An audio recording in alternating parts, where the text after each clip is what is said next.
सबसे पहला चिन्ह है जो है ओम का चिन्ह। अब आप कहोगे पंडित जी ये तो बड़ा ही कॉमन है, ओम ओम तो हम बहुत जानते हैं।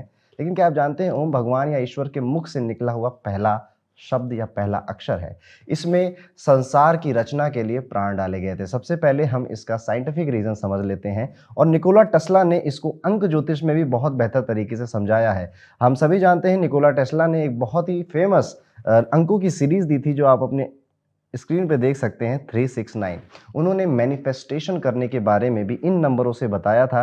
मन चाहे चीज़, मन चाहे सक्सेस को प्राप्त कर सकते थे इस एक टूल से। इसलिए निकोला टेस्ला इसको कहते थे कोड ऑफ यूनिवर्स जो 369 है। अब ये इतना स्पेशल क्यों है? अब वैसे बात की जाए तो निकोला टेस्ला अपनी पर्सनल लाइफ में भी इसको बहुत यूज़ करते थे।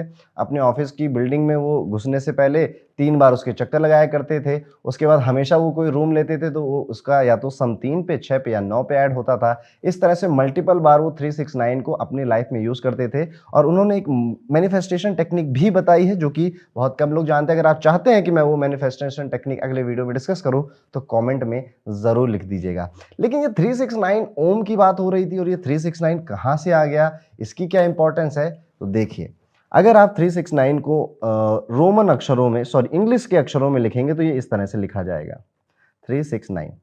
हिंदी में अगर आप लिखें, देवनागरी लिपि में लिखेंगे तो 3 को ऐसे लिखते हैं, 6 को ऐसे लिखते हैं और यहाँ पर 9 को कुछ इस तरह से लिखा जाता है। थोड़ा सा गड़बड़ बन गया, इसको ठीक करेंगे। कुछ इस तरह से 369 को लिखा जाता है। अब इन तीनों अंकों को जोड़ दीजिए तो 3 ये, 6 ये और ये आपका 9।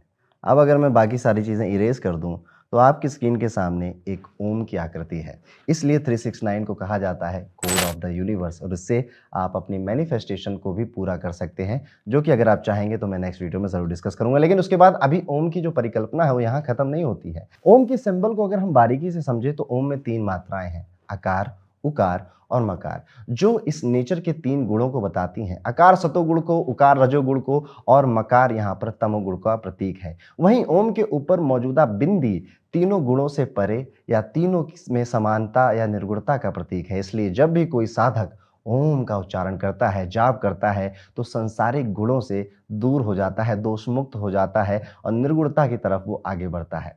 ओम के जाप का सही उच्चारण आपको बॉडी में एनर्जी और स्पिरिचुअल एनर्जी से जोड़ने में आपकी हेल्प करता है, परमात्मा की अनुभूति दिलाता है, एहसास दिलाता है। इसलिए आप देखेंगे कि हर एक श्लोक में, अधिकांश श्लोकों में जो भी मंत्र शुरू होता है तो ओम से होता है। ओम भूर्भुवस्सुः, ओम शं शनिश्चराय नमः, ओम नमः शिवाय। हर एक मंत्र में ओम का यूज होता है। लेकिन अब चलो ये तो हो गई ज्ञान की बातें पंडित जी, लेकिन हम इसे अपनी पर्सनल लाइफ में कैसे यूज करें?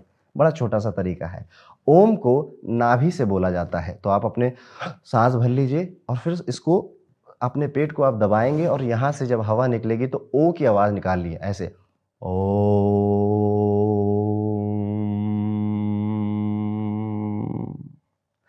इस तरह से आप ओम बोलेंगे। एक बार करके देखिए, पेट को फुलाइए और मुंह को खोलकर बंद करिए, ओ की आवाज़ निकालिए। वो जो ध्वनि निकलती है वो असल में ओम की ध्वनि है। हम ओम ओम ओम ऐसे बोल देते हैं पर ये साउंड ऑफ यूनिवर्स है। जब यूनिवर्स में कुछ भी नहीं था तो यही एक साउंड था। अब आप इसको मेडिटेशन के लिए यूज़ करेंगे। जब भी आप स्ट्रेसफुल हो, एंजाइटी हो आपके मन में, आप इस तरह से 11 बार, 15 बार या 21 बार इसको निकालिए। इमीडिएटली आपका माइंड शांत हो जाएगा। इमीडिएटली, ज़्यादा टाइम भी नहीं लगेगा कि महीने भर करो या हफ्ते भर करो।